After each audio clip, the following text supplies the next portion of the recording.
Another day at the workshop and more MX5 stuff. This looks probably pretty much the same as the last video, because again I mocked up that in the last video to see if it would work out. I've shown Thomas now, he said yeah, that's perfectly good idea, the best bet, so I'll do that. This, it now clears the alternator, which it didn't in the last video, because I shortened that and lengthened that.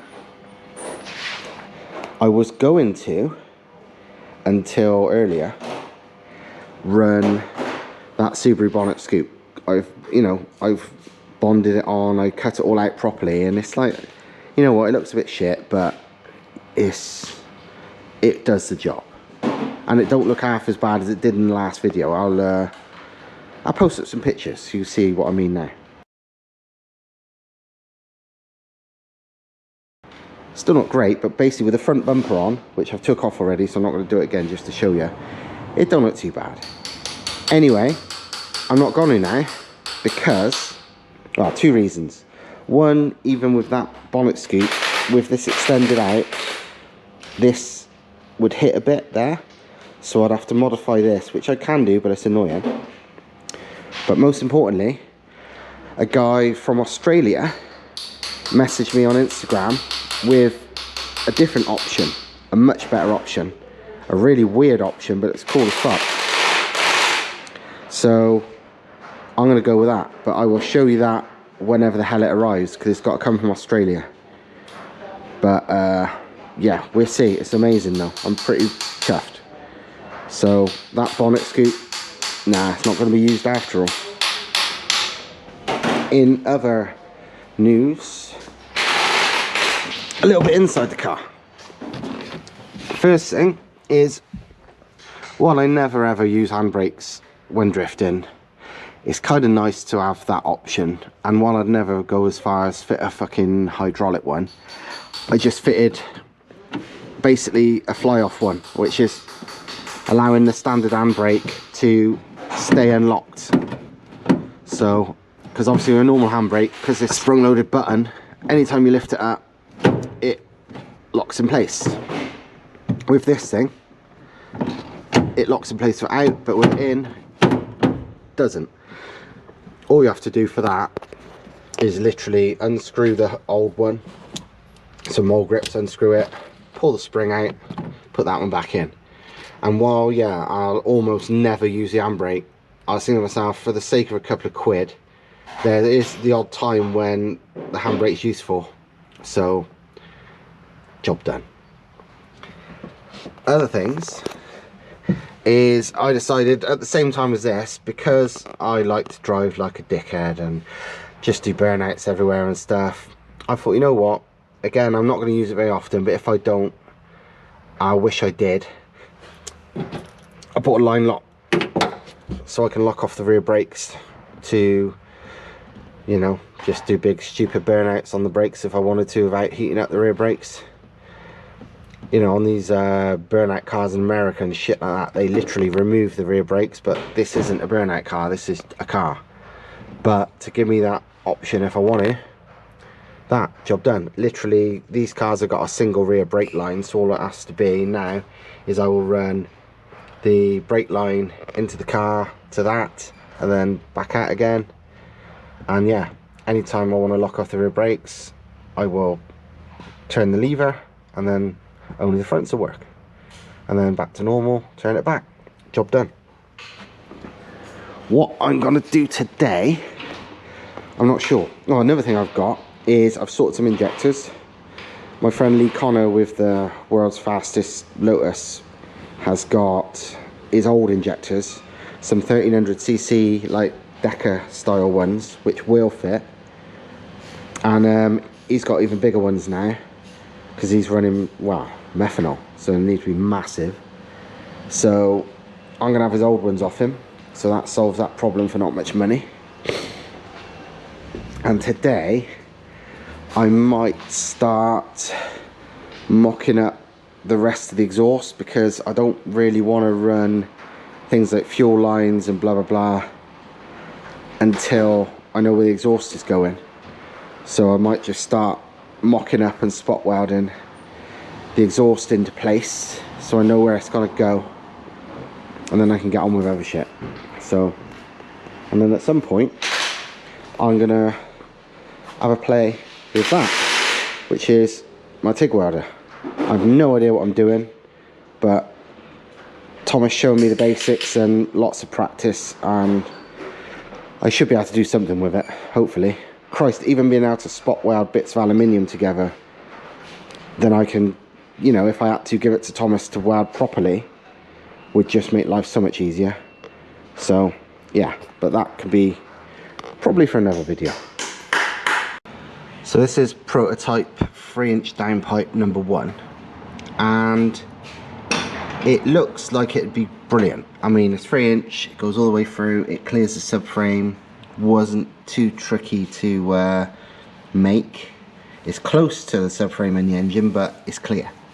Unfortunately, the ground clearance after it exits sort of where the subframe is not good enough, really. Let me show you. I knew it was low, but I thought it may be higher. But let's get under it. I mean, the car's fairly low, unfortunately, so I don't know how well you can see that. But that is, what, 2 inches off the ground? That's not ideal. I mean, don't get me wrong, the sump isn't a whole lot further off the ground, but you know, when the closer you get to the floor, the bigger the issue is, really. The sump is almost exactly the same height as the chassis rail, so that's not a problem. But yeah, that downpipe's too low. But there is another way, another route I can go. It's a bit more complicated, so I didn't want to do that if I didn't have to, but I do have to, so tough. So yeah, I mean, it's not like the car's super slammed, it's just not high off the ground. But yeah, as much as that's a great, you know, downpipe, it ends too low and there's no avoiding that. So time for design number 2. That was design number 1, by the way. It's all 3-inch stainless steel, a couple of used bits, but whatever, huh? I'm all about the recycling, you know that, but it's still stainless. It's just that bit's all grotty for reasons I can't remember, but it cleans off. It's dirt rather than rust because it is stainless. But yeah, this is a great downpipe, but it's a bit too low, and there's no avoiding that because it literally crosses between the subframe like there, so it can't be any higher than that. So I've got another design that I'll probably use this bit, and then the rest I'll have to change. So time to do that.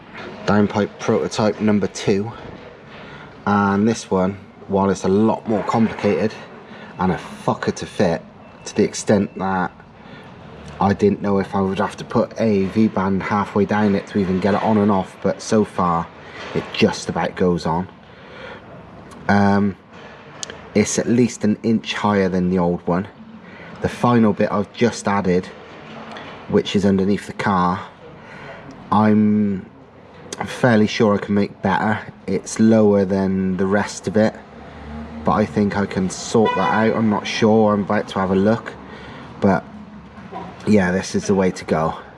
The only thing about this is I'm going to have to run the front to rear brake line inside the car, but as soon as I got to run a line to the line lock anyway, that's actually fucking fine, because now the brake line is so close to the exhaust I couldn't run it where it is, but I run it just straight through the bulkhead and inside the car, so it works out along with the line lock, so can't go wrong.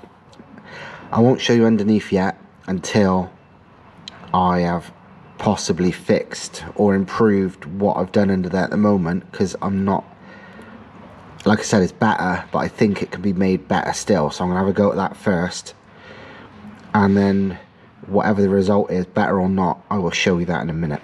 This is the extent I'm going to on this new exhaust design, to get the ground clearance as high as possible. So I've got these super tight, I'm only using this one, but the super tight 90-degree stainless made out of like 2 donut shapes welded together that I've cut off about 15 degrees of it.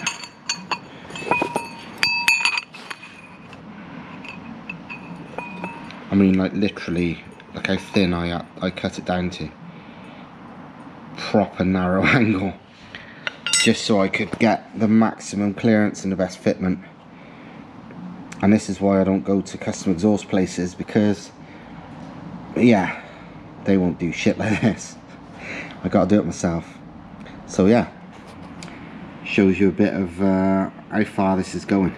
Back down on the ground to check height, and exhaust design number 2 is a success.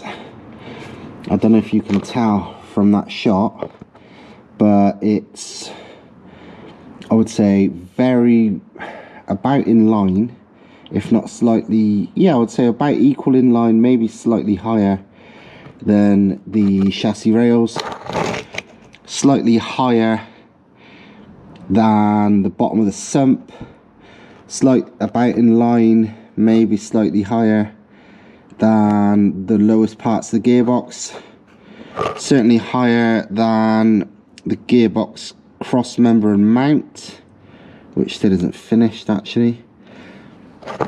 So yeah, I mean, as you see it there, that's the lowest point the exhaust will be. Don't know if you can tell from this angle, but it's on its way back up. You can't really tell very easily because I'll pull it back on the ground, but I needed to put it on the ground to get a true idea of, you know, how high it really is. And now that is plenty high.